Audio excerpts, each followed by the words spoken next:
எல்லோருக்கும் வணக்கம். இது உங்கள் ஸ்டடி வித் தர்ஷினி சேனல். நம்ம இந்த வீடியோவில் செப்டம்பர் 23ஆம் தேதிக்கான கரண்ட் அஃபேர்ஸ் பார்க்க போகிறோம். இன்றைக்கான கரண்ட் அஃபேர்ஸ் பார்க்கறதுக்கு முன்னாடி எஸ்டர்டே கரண்ட் அஃபேர்ஸ் ரிவிஷன் ஒரு தடவை பார்த்துட்டு இன்றைக்கான கரண்ட் அஃபேர்ஸ் பார்க்கலாம். சரி, 21st and 22nd September current affairs revision. First question, 2023ஆம் ஆண்டுக்கான தாதா சாஹேப் பால்கே விருது யாருக்கு அறிவிக்கப்பட்டுள்ளது? Answer option C, Mohanlal. நாட்டிலேயே முதன்முறையாக புல்லட் ரயில் திட்டமானது மும்பை டு அகமதாபாத் இடையே எத்தனை கிலோமீட்டர் தொலைவுக்கு தொடங்கப்பட உள்ளது? Answer option C, 508 kilometre. பூம்புகாரில் கடலுக்கடியில் எந்த பல்கலைக்கழகத்தின் உதவியுடன் தொல்லியல் பணியானது மேற்கொள்ளப்படுகிறது? ஆன்சர் இந்திய கடல்சார் பல்கலைக்கழகம். சரக்கு சேவை வரி விகித குறைப்பின் கீழ் எத்தனை பொருட்கள் மீதான வரியானது குறைக்கப்பட்டுள்ளது?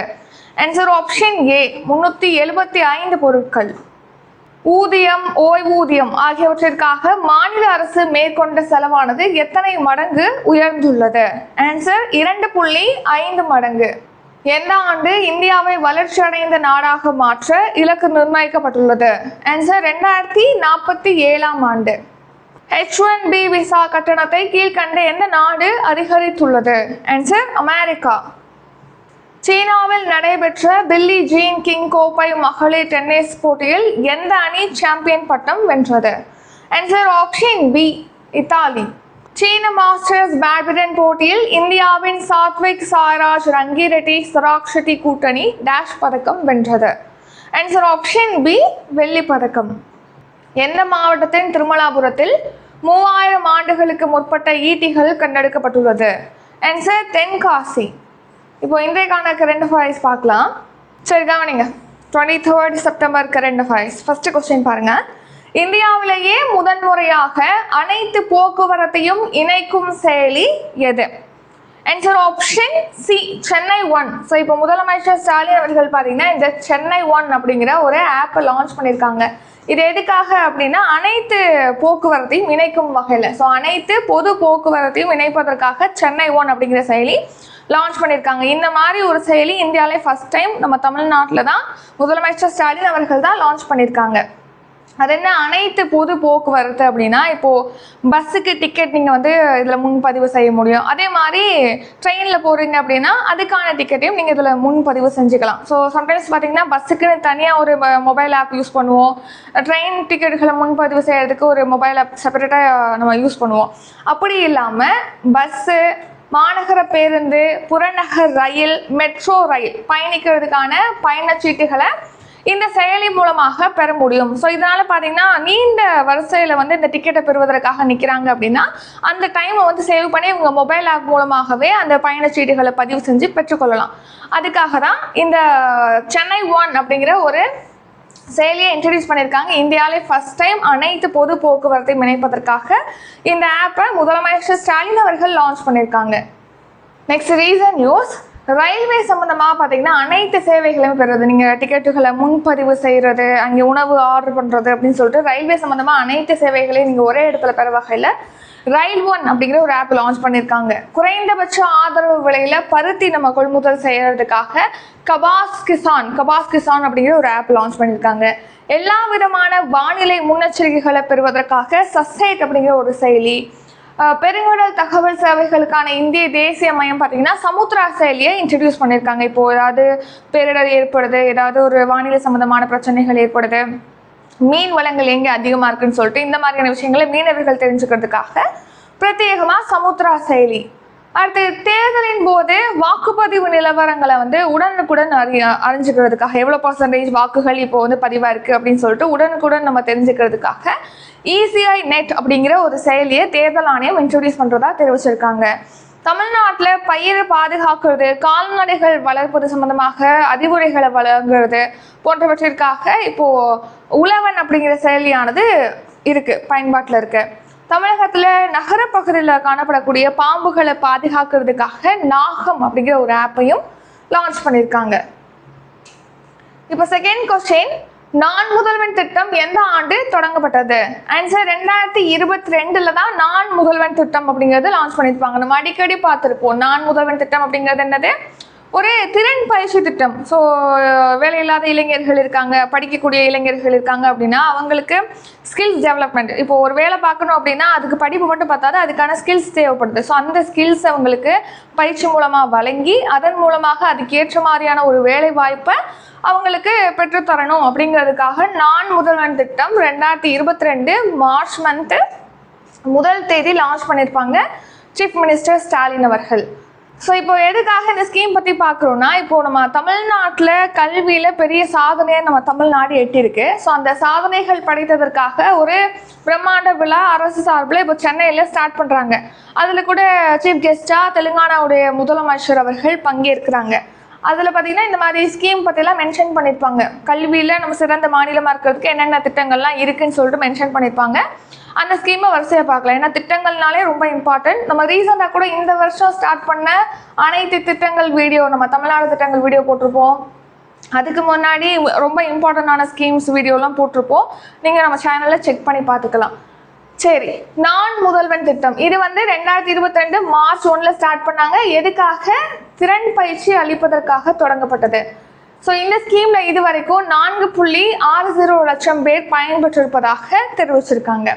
அடுத்து முதல்வரின் காலை உணவு திட்டம். So breakfast scheme. காலையில் பார்த்தீங்கன்னா தொடக்கப்பள்ளி மாணவர்களுக்கு இலவசமாக காலை உணவை வழங்கி அதன் மூலமாக அவங்க பாடம் படிக்கிறத, அதாவது உன்னிப்பாக கவனிக்கிறது, ஊட்டச்சத்து குறைபாடு இல்லாமல் அந்த குழந்தைகள் வளர்றதை உறுதிப்படுத்துறது, டெய்லி ஸ்கூலுக்கு வர்றதை உறுதிப்படுத்துகிற வகையில் இந்த காலை உணவு திட்டம் செயல்படுத்துகிறாங்க. இந்த ஸ்கீம் எப்போ ஸ்டார்ட் பண்ணாங்கன்னா 2022 செப்டம்பர் 15 ஸ்டார்ட் பண்ணியிருப்பாங்க. இந்த செப்டம்பர் 15 அப்படிங்கிறது என்ன டே? ஸோ ஒரு முக்கியமான தலைவருடைய பிறந்த நாள் தான் செப்டம்பர் 15. அது யாருடைய பிறந்த நாள்? இதுக்கான ஆன்சர் கமெண்ட் பண்ணிருங்க. ரொம்ப ஈஸி தான், ஆன்சர் பண்ணுங்க. ஸோ இப்போ ரீசெண்டாக கூட இந்த ஸ்கீம் வந்து நகர்ப்புறங்களில் இருக்கக்கூடிய கவர்மெண்ட் எய்டட் ஸ்கூல், அதாவது அரசு உதவி பெறும் பள்ளிகளுக்கும் எக்ஸ்டெண்ட் பண்ணியிருந்தாங்க. அது வந்து ஆகஸ்ட் 26ஆம் தேதி இந்த வருஷம் எக்ஸ்டெண்ட் பண்ணியிருந்தாங்கன்னு சொல்லி நம்ம பார்த்துருப்போம். இந்த காலை உணவு திட்டத்தில் இப்போ 37,416 பள்ளிகளை சேர்ந்த 20.59 லட்சம் மாணவர்கள் இப்போ பயன்பெறுவதாக தெரிவிச்சிருக்காங்க. ஸோ இது பார்த்தீங்கன்னா தொடக்கப்பள்ளி மாணவர்களுக்காக தான் செயல்படுத்துகிறாங்க. 1லேருந்து 5ஆம் வகுப்பு வரைக்கும் படிக்கிறாங்களே தொடக்கப்பள்ளி மாணவர்கள், அவங்களுக்கு காலை உணவு. புதுமை பெண் திட்டம். ஸோ இது செப்டம்பர் 5, 2022 லான்ச் பண்ணியிருப்பாங்க. இது எதுக்காக அப்படின்னா, இப்போ காலேஜ் படிக்கிறாங்களே மாணவிகள், அவங்களுக்கு நிதி உதவி கொடுக்கறதுக்காக. அதாவது 6th to 12th வரைக்கும் கவர்மெண்ட் ஸ்கூலில் படிச்சிருக்காங்க, இப்போ அவங்க காலேஜில் போய் ஜாயின் பண்ணிட்டாங்க, உயர்கல்வி நிறுவனங்களில் போய் ஜாயின் பண்ணிட்டாங்க. ஸோ அந்த மாதிரி 6th to 12th வரைக்கும் முடிச்சுட்டு உயர்கல்வியில் ஜாயின் பண்ணக்கூடிய அந்த மாணவிகளுக்கு பார்த்தீங்கன்னா மாதந்தோறும் 1000 ரூபாய் அப்படிங்கிறது இந்த திட்டத்தின் கீழ் வந்து வழங்கப்படுகிறது. அவங்களுடைய வங்கி கணக்கு நேரடியாக செலுத்துகிறாங்க இந்த தொகையை. ஸோ உயர்கல்விக்கு செல்லும் 5.29 கல்லூரி மாணவிகள் வந்து இந்த திட்டம் மூலமாக 1000 ரூபாய் பெற்று வருவதாக தெரிவிச்சிருக்காங்க. அடுத்து தமிழ் புதல்வன் திட்டம். புதுமை பெண் திட்டம் மாதிரியே தான் 6th to 12th வரைக்கும் கவர்மெண்ட் ஸ்கூலில் படிச்சிருக்கணும். படித்து அவங்க என்ன மீடியம், தமிழ் மீடியமில் படித்த மாணவர்கள், இது மாணவிகளுக்கு புதுமை பெண், இது தமிழ் புதல்வன்கிறது மாணவர்களுக்கு. ஸோ 6th to 12th வரைக்கும் கவர்மெண்ட் ஸ்கூலில் தமிழ் மீடியமில் படித்த மாணவர்கள் உயர்கல்வியில் போய் ஜாயின் பண்ணும்போது அவங்களுக்கு மாதந்தோறும் 1000 ரூபாய் இந்த திட்டத்தில் வழங்கப்படுது. இது வந்து போன வருஷம் தான் ஸ்டார்ட் பண்ணாங்க, ஆகஸ்ட் 9, 2024 ஆகஸ்ட் 9. ஸோ இந்த திட்டம் மூலமாக 3.92 லட்சம் மாணவர்களுக்கு வந்து மாதந்தோறும் தலா 1000 ரூபாய் வழங்கப்படுதுன்னு சொல்லிட்டு தெரிவிச்சிருக்காங்க.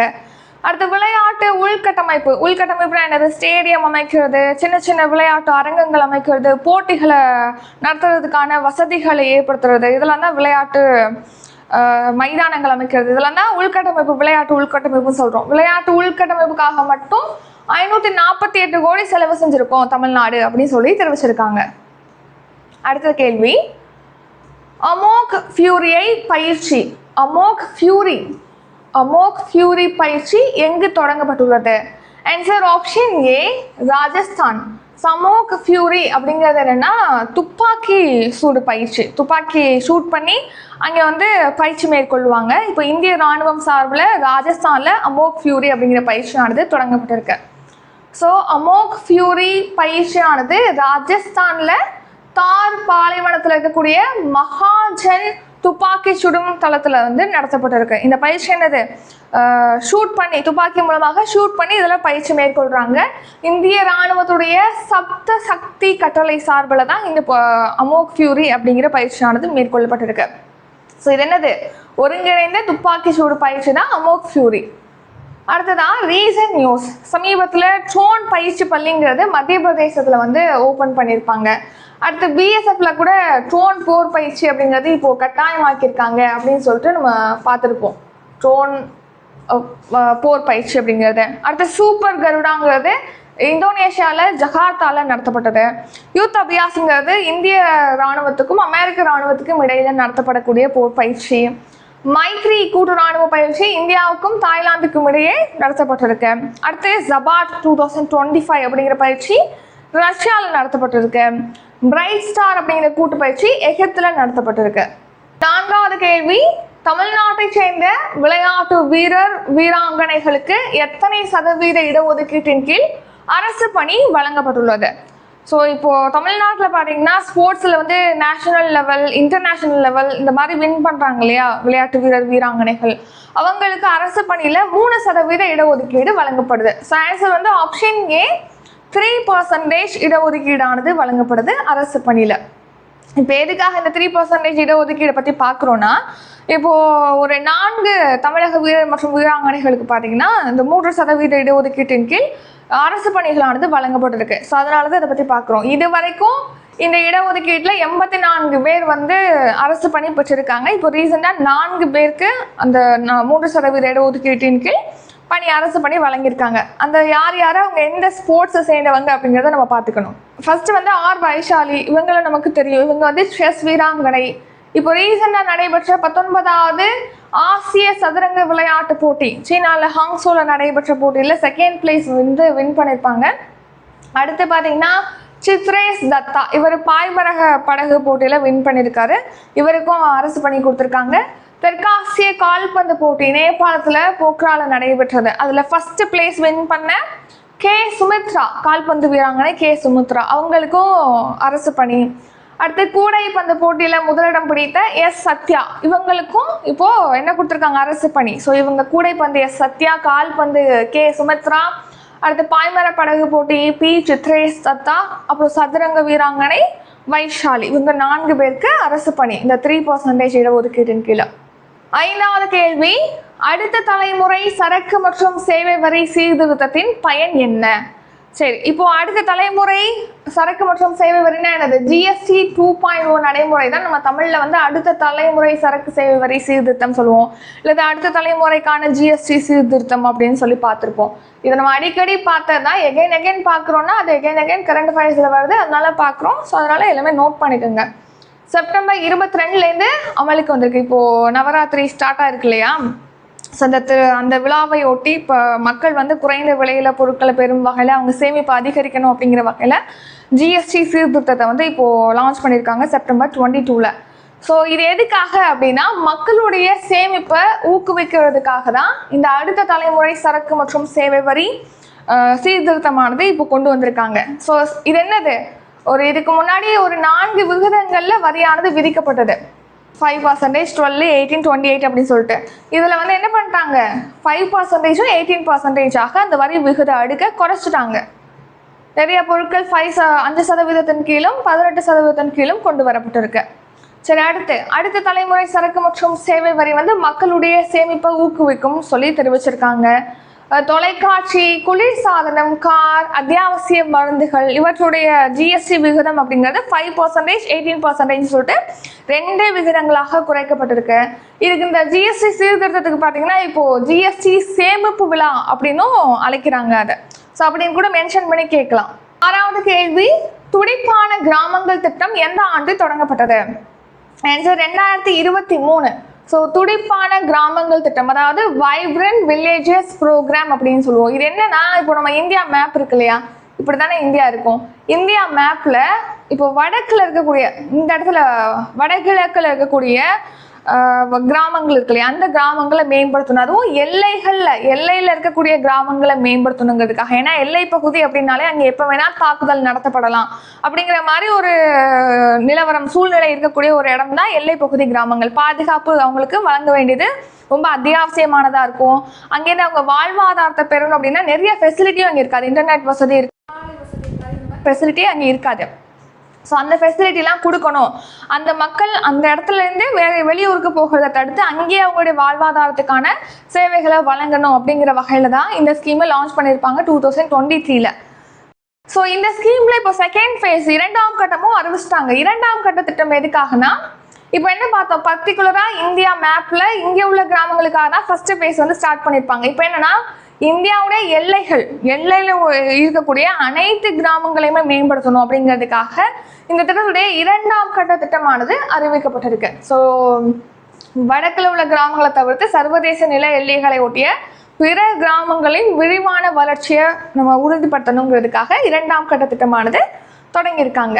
ஸோ அதன்படி அருணாச்சல பிரதேசம், அசாம், பீகார், குஜராத், மேற்கு வங்கம் இந்த மாதிரி எல்லை பகுதியில் இருக்கக்கூடிய மாநிலங்கள் மற்றும் யூனியன் பிரதேசங்களில் கிராமங்களை தேர்ந்தெடுத்து அங்கே 6839 கோடி செலவில் அந்த கிராமங்களை மேம்படுத்தணும் அப்படிங்கிறதுக்காக வைப்ரண்ட் வில்லேஜஸ் ஸ்கீமுடைய 2.0 ஸ்கீம் 2ஆம் கட்டமானது இப்போ அறிவிக்கப்பட்டிருக்கு.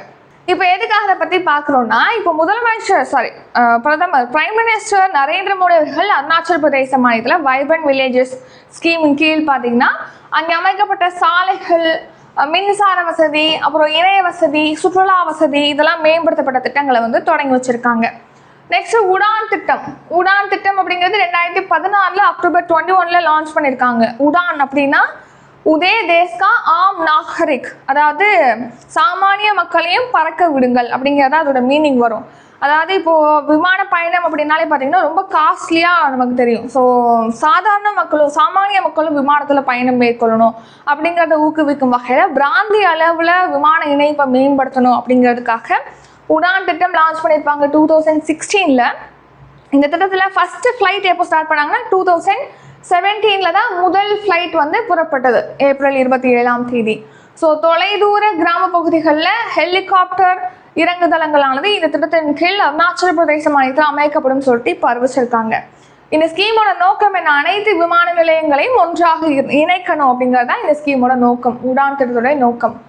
அடுத்து அருணாச்சல பிரதேச மாநிலத்தில் பார்த்தீங்கன்னா ஷியோமி மாவட்டத்தில் 2 மிகப்பெரிய நீர்மின் உற்பத்தி திட்டத்தை தொடங்கி வச்சிருக்காங்க பிரதமர் மோடி. தவாங் பகுதியில் 1500 பேர் அமரக்கூடிய ஒரு கூட்டரங்கானது தொடங்கப்பட்டிருக்கு. அடுத்து அருணாச்சல பிரதேசத்தில் இடான் நகரில் மாநில புற்றுநோய் சிகிச்சை மையமானது தொடங்கப்பட்டிருக்கு. இதெல்லாமே பிரதமர் நரேந்திர மோடி அவர்கள் தொடங்கி வச்சிருக்காங்க. அடுத்து அங்கே சேலா சுரங்கப்பாதையானது அருணாச்சல பிரதேச மாநிலத்தில் இருக்கு. ஸோ இதை நோட் பண்ணிக்கோங்க. தேஜ்பூரையும் தவாங் பகுதியையும் இணைக்கும் வகையில் தான் சேலா சுரங்கப்பாதை அப்படிங்கிறது இருக்கு. இந்த சேலா சுரங்கப்பாதை அப்படிங்கிறது 13,000 அடி உயரத்தில் அமைச்சிருக்காங்க. இதுதான் உலகின் மிக நீளமான இரட்டை வழி சுரங்கப்பாதை. இது எவ்வளோ நீளத்துக்கு அமைச்சிருக்காங்க அப்படின்னா 2.598 கிலோமீட்டர் நீளத்துக்கு இது அமைச்சிருப்பதாக தெரிவிச்சிருக்காங்க.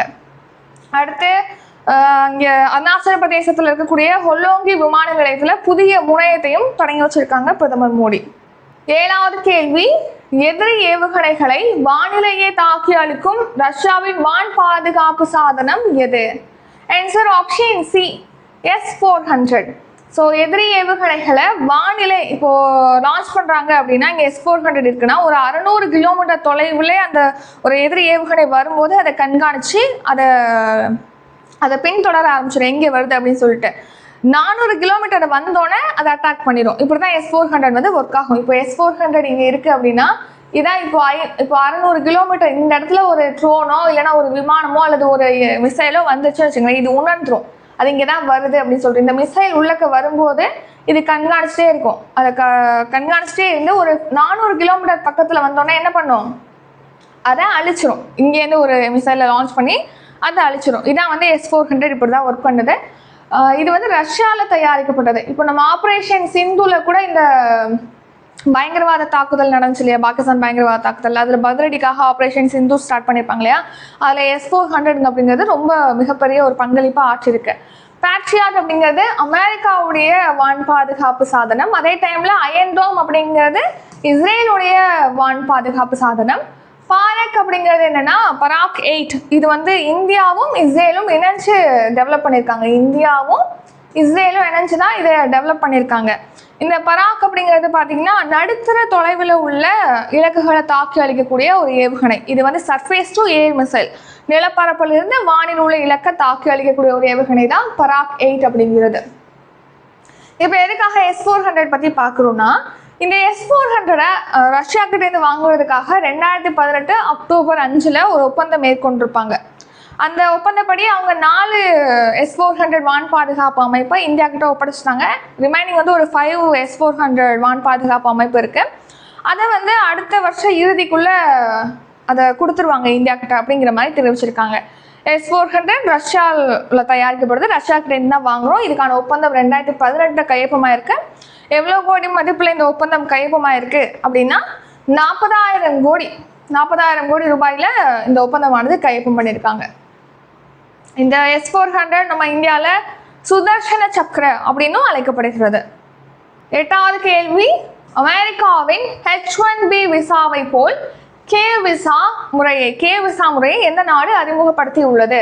ஆன்சர் சீனா. ஸோ எஸ்டர்டே கரண்ட் அஃபேர்ஸில் பார்த்துருப்போம். H-1B விசா அப்படிங்கிறது அமெரிக்காவால் வழங்கப்படக்கூடிய விசா. அதாவது உலக அளவில் திறமை வாய்ந்த நபர்களை இங்கே அழைத்துட்டு வந்து அவங்களுக்கு பணி கொடுத்து பயிற்சி அளித்து இங்கே அவங்களுக்கு வேலைவாய்ப்பு, அதிக சம்பளத்தில் வேலைவாய்ப்பு வழங்கும் வகையில் H-1B விசா அப்படிங்கிறது அமெரிக்கானால வழங்கப்படுது. H-1B விசா அலாட் பண்ணதில் பார்த்தீங்கன்னா 71% வந்து இந்திய மாணவர்கள் தான் யூஸ் பண்ணுறாங்க. நெக்ஸ்ட் அதுக்கடுத்து 2வது இடத்துல சீனா இருக்குன்னு சொல்லிட்டு பார்த்துருப்போம். இந்த H-1B விசாவுக்கான கட்டணத்தை இப்போ 88 லட்சமாக இன்க்ரீஸ் பண்ணிட்டாங்க அமெரிக்கா. 88 லட்சம். சரியா? டொனால்ட் ட்ரம்ப் இப்போ ரீசெண்டாக அறிவிச்சிருப்பாங்க, நம்ம பார்த்துருப்போம். இதையடுத்து இப்போ உலக அளவில் உள்ள திறமையான பணியாளர்களை அவங்க பக்கத்து ஈர்க்கும் வகையில், சீனா பக்கத்து ஈர்க்கும் வகையில் சீனா பார்த்தீங்கன்னா இப்போ கே விசா முறையை வந்து இன்ட்ரடியூஸ் பண்ணுறாங்க. இது அக்டோபர் 1 அமலுக்கு வரும் அப்படின்னு தெரிவிச்சிருக்காங்க. சரி, கே விசா முறை இப்போ சீனா அறிமுகம். அக்டோபர் 1 இது நடைமுறைக்கு வருது. சீனாவில் பார்த்தீங்கன்னா அறிவியல் மற்றும் தொழில்நுட்ப பணிகளுக்காக உலக அளவில் வந்து நபர்களை வந்து அழைப்பதற்காக அவங்களுக்காக ஒரு 12 வகையான விசாக்களை வந்து வழங்குது சீனா. அதில் ஒன்றா இப்போ கே விசாவையும் இப்போ சீனா இன்க்ளூட் பண்ணியிருக்காங்க.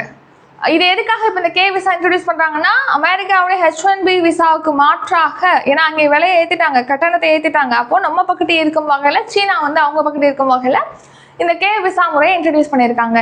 H-1B விசா அதை யார் அதிகமாக யூஸ் பண்ணுறா அப்படின்னு கேட்டிங்கன்னா இந்தியா தான்.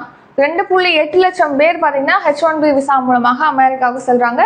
71% இது. சீனா வந்து செகண்ட் பிளேஸில் இருக்குது 11.7%. 9வது கேள்வி, 2023 மார்ச் 31 நிலவரப்படி நாட்டில் வருவாய் பற்றாக்குறை அதிகமுள்ள மாநிலங்களில் தமிழ்நாடு எத்தனையாவது இடத்தில் உள்ளது? ஆன்சர் ஆப்ஷன் பி, 2ஆம் இடம்.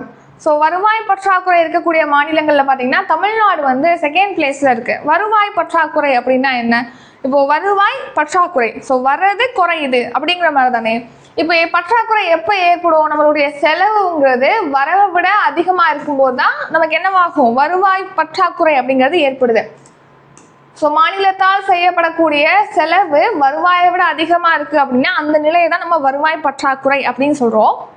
அந்த வருவாய் பற்றாக்குறை தமிழ்நாடு செகண்ட் பிளேஸில் இருக்குது. இது ஒரு நல்ல ஸ்டேஜ் கிடையாது. ஏன்னா வருவாய் பற்றாக்குறை அப்படிங்கிறது நமக்கு இன்கம் கம்மியாக இருக்குது அப்படிங்கிறத மென்ஷன் பண்ணுறது தான்.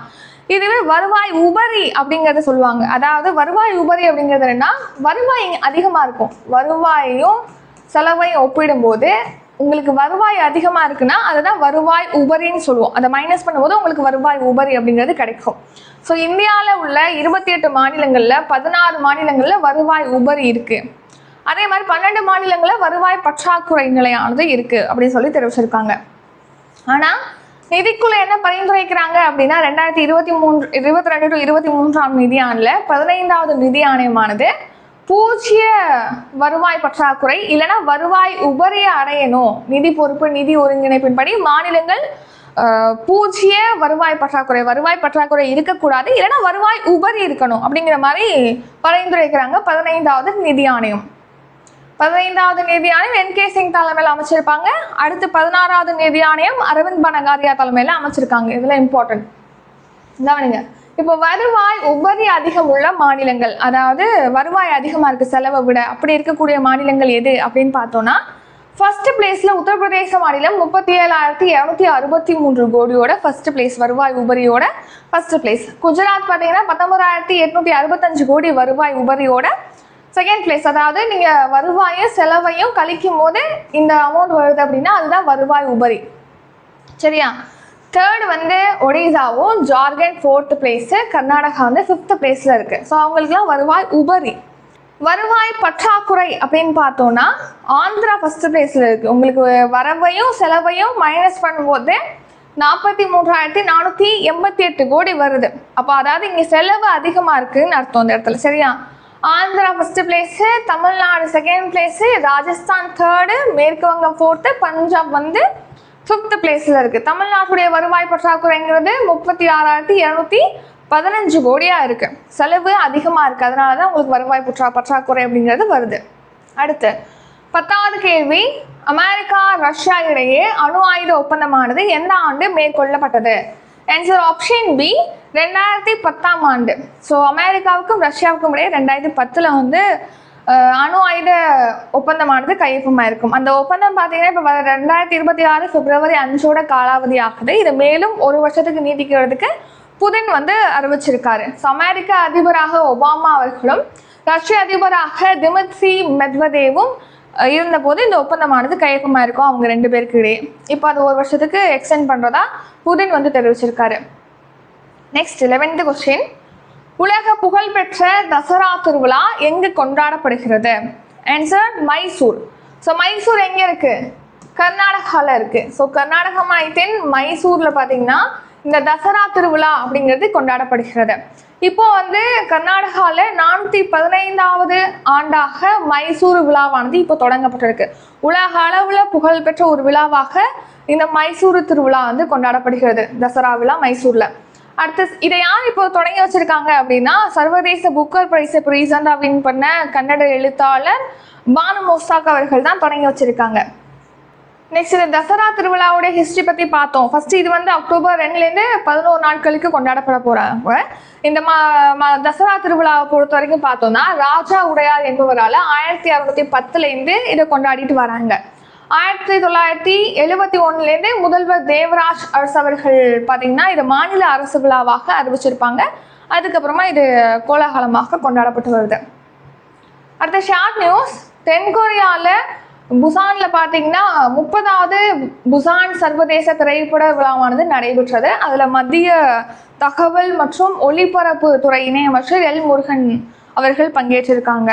சென்னை அடுத்த கோவளத்தில் தேசிய சர்ஃபிங் சாம்பியன்ஷிப் போட்டி நடைபெற்றிருக்கு. அதில் தமிழக வீரர் கிஷோர் குமார், கமலிமூர்த்தி ஆகியோர் வந்து வின் பண்ணியிருக்காங்க. அமெரிக்காவில் 8வது லேவர் கோப்பை ஆடவர் அணிகள் டென்னிஸ் போட்டி நடைபெற்றது. அதில் உலக அணி வந்து சாம்பியனாக இருக்காங்க. ஸோ ஐரோப்பிய அணியை வீழ்த்தி உலக அணி 3rd டைம் வந்து சாம்பியனாக இருக்காங்க. நெக்ஸ்ட் அவ்வளோதான் இன்றைக்கு கரண்ட் அஃபேர்ஸ் முடிஞ்சிச்சு. ரிவிஷன் பார்த்துட்டோன்னா முடிச்சிடலாம். அதுக்கு முன்னாடி இப்போ நம்ம 26ஆம் தேதி பார்த்தீங்கன்னா குரூப் 4க்காக ஜிஎஸ் பேட்ச் வந்து ஸ்டார்ட் பண்ணுறோம். அதில் பார்த்தீங்கன்னா யூனிட் 1லேருந்து 6னா science, history, polity, economy, geography, INM, அப்புறம் யூனிட் 5, யூனிட் 6 இதெல்லாமே இன்க்ளூட் ஆகும். அதுக்கான ஃபீஸ் வந்து 500 ரூபி. ஓல்டு ஸ்டூடெண்டாக இருக்கீங்கன்னா 400 பே பண்ணால் போதும். டிஸ்கிரிப்ஷனில் அதுக்கான டீட்டெயில் கொடுத்துருக்கோம், செக் பண்ணி பார்த்துக்கோங்க. இப்போ பார்க்கலாம் ரிவிஷன். ஃபர்ஸ்ட் கொஸ்டின், இந்தியாவிலேயே முதன்முறையாக அனைத்து பொது போக்குவரத்தையும் இணைக்கும் செயலி எது? ஆன்சர் சென்னை 1. நான் முதல்வன் திட்டம் எந்த ஆண்டு தொடங்கப்பட்டது? ஆன்சர் 2022ஆம் ஆண்டு. அமோக் ஃபியூரி பயிற்சி எங்கு தொடங்கப்பட்டுள்ளது?